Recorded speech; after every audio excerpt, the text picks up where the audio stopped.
Colgate investor meet में कुछ बड़े अनाउंसमेंट्स हुए हैं, तो क्या कुछ खास हुआ है, इसकी पूरी डिटेल लेकर मेरे सहयोगी वरुण इस वक्त हमारे साथ जुड़ चुके हैं। वरुण, गुड आफ्टरनून, बताइए। Good afternoon Neha. तो आपकी तरह सबको उम्मीद थी कि कोई बड़े अनाउंसमेंट होंगे, लेकिन दिक्कत यही हो गई कि कोई बड़े अनाउंसमेंट नहीं हुए। हाँ, यही सबसे बड़ी प्रॉब्लम थी, सबसे बड़ा अनाउंसमेंट। हाँ, और इसके लिए आप तो देख रहे हैं कि 4% के आसपास स्टॉक में जो गिरावट देखने मिल रही है। अब हुआ क्या है, मैं आपको ये बता देता हूँ। इस कंपनी की जो नई एमडी एंड सीईओ है मिस प्रभा नरसिम्हन, इन्होंने पहले बार इन्वेस्टमेंट मीट की है और ये एचयूएल से आई थी। तो काफी लोग ये अनुमान लगा के चल रहे थे, उम्मीद लगा के चल रहे थे कि आपको काफी सारे बड़े अनाउंसमेंट देखने मिलेंगे, कुछ ग्रोथ के टारगेट्स के सामने रखेंगी।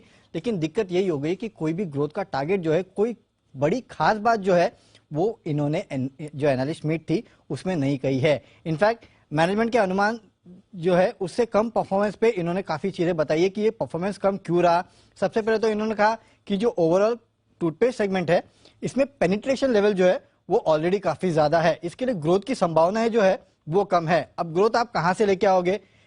या तो लोग 2 बार पेस्ट करना शुरू कर दे, वहां से आएगी, या फिर रूरल एरिया में ज्यादा डिमांड बढ़े, वहां से आएगी। और रूरल की हालत तो करते ही है, 2 बार सब नहीं करते अनिल जी। इनका जो डेटा है वो कहता है क्या बात कर रहे हो? मैं करता हूँ बता दिया। एक मिनट, मैं तो पहले मैं एक बार वो करवाऊंगा, सर्वे करा दीजिए जरा सारे एक्सपर्ट्स के बीच में सर्वे, तुरंत डिपस्टिक सर्वे।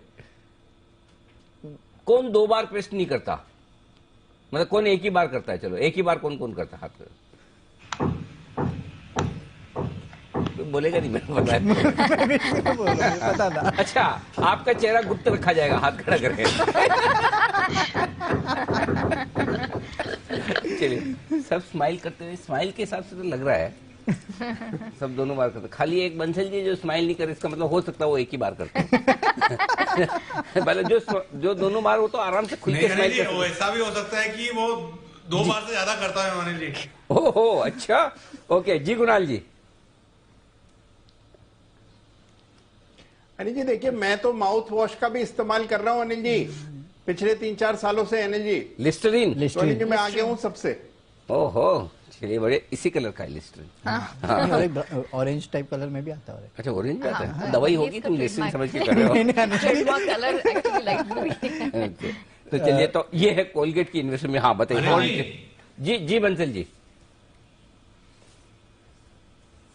देखिए अनिल जी, आप पे मेरा भेदभाव का आरोप है। अनिल जी, कुणाल जी ने बोला मैं माउथ वॉश का प्रयोग करता हूँ, तो अनिल जी ये चुटकी, माउथ वॉश और अनिल जी दूसरी चीजें जो आती है, इलायची, इसको अनिल जी दूसरे प्रकार के व्यक्ति अनिल जी यूज करते हैं। तो अनिल जी आपने कुणाल जी पे बिल्कुल संदेह नहीं करा। कोई और होता तो अनिल जी पूरा कैरेक्टर एसेसिनेशन हो गया होता। तो अनिल जी भेदभाव कर रहे हैं अनिल जी आप। सबूत की तलाश है, बस एक बार हाथ में आने दीजिए, आप चिंता न करें, हम कुणाल जी को छोड़ेंगे नहीं। जी सिमी जी।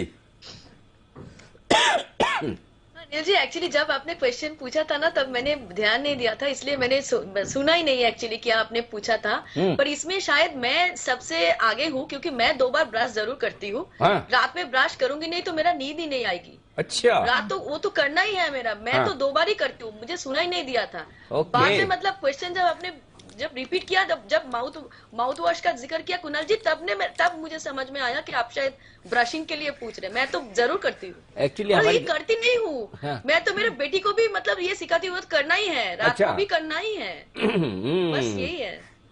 अब गलती हमारी हो गई सिमी जी। सिमी जी जब सिमी जी कॉल देती है तो 3 बार बोलती है, ये सोच के कि एक बार नहीं सुना होगा, दूसरी बार नहीं सुना, तीसरी बार तो सब सुनेंगे, सेम वापस बोल रहे हैं। हमने एक ही बार बोल के छोड़ दिया, हमने सोचा ही नहीं कि सिमी जी ने एक बार में नहीं सुना होगा। तो सिमी जी भी तो, जो सिमी जी एक बार में नहीं सुनती तभी तो वो सोचती कि अगले दिन भी 2-3 बार में सुनेंगे। जी वरुण बताइए। तो इनके मुताबिक एक्चुअली सिर्फ 20% जो अर्बन लोग हैं, यानी कि शहरी इलाकों में लेने वाले जो लोग हैं, केवल 20% ऐसे हैं जो 2 बार ब्रश करते हैं, बाकी लोग 2 बार ब्रश नहीं करते। तो उस तरह से आप सेल्स को बढ़ाएंगे। और सेल्स को बढ़ाना जो है वो काफी कठिन होगा, ये इनका कहना है कि खपत को बढ़ाना है। इसके अलावा बिजनेस में कुछ ऐसे सेगमेंट है जिसमें आवश्यक निवेश के मामले जो है उसमें कोलगेट जो है इनकंसिस्टेंट रहा है, ये भी एक दिक्कत की बात है। और कमजोर एग्जीक्यूशन और हायर प्राइसेस के कारण कंपनी का प्रदर्शन जो है वो अनुमान से थोड़ा नीचे रहा है।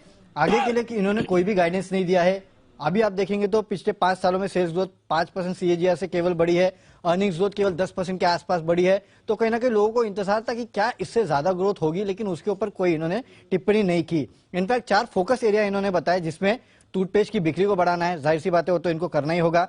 दूसरा इन्होंने किया है कि साइंस बेस्ड इनोवेशन जो है, प्रीमियमाइजेशन अक्रॉस पोर्टफोलियो लेके आएंगे। पर्सनल केयर सेगमेंट यानी कि जो पामोलिव का सेगमेंट है उस पर ज्यादा फोकस करने की कोशिश करेंगे, उसको बढ़ाने की कोशिश करेंगे, और एंड टू एंड डिजिटाइजेशन जो है उस पर फोकस करने वाला है। इसके लिए आपने देखा ब्रोकरेज हाउसेस ने भी यहाँ अपने टारगेट में कोई भी बदलाव नहीं किया है। JP मॉर्गन हो, जेफरीज हो, नमूरा हो, सिटी हो, सबने अपने टारगेट जो है जस के तस रखे हैं। इनफैक्ट सिटी तो सबसे कम टारगेट दे रहा है, बिकवाली की सलाह दे रहा है और 1450 के टारगेट दे रहा है। तो एक जो उम्मीद बनी थी कि इन्वेस्टर डे या एनालिस्ट डे में कुछ बड़ा निकल के आएगा क्योंकि नई MD और CEO आई है, लेकिन ऐसा कुछ नहीं आया और सबसे बड़ी निराशा जो है वो यही थी।